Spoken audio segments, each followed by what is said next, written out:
अक्षय शिंदेच्या मृतदेहाचं जे हॉस्पिटलमध्ये पोस्टमॉर्टम चौकशीसाठी आता सरकारकडून एसआयटीची स्थापना।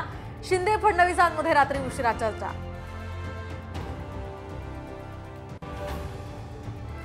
अक्षय शिंदेच्या एन्काउंटर झालेली गाडी साम टीव्हीवर। मुंब्रा परिसरामध्ये अक्षयचं एन्काउंटर झाल्याची माहिती।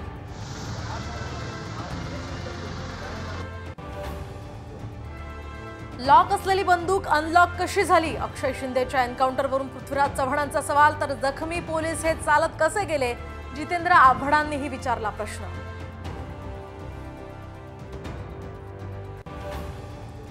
तिरुपतीनंतर सिद्धिविनायकाच्या प्रसादावरही सवाल। तर प्रसादामध्ये उंदीर असल्याचा व्हिडिओ व्हायरल। व्हिडिओ मंदिरातला नसल्याचं सचिवांचं स्पष्टीकरण।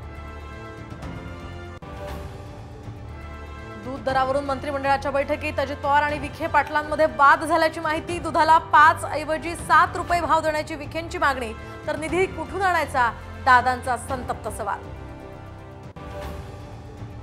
विधानसभा निवडणुकीपूर्वी अमित शहा आजपासून महाराष्ट्र दौऱ्यावर। महायुतीच्या जागावाटपावर होणार शिक्कामोर्तब।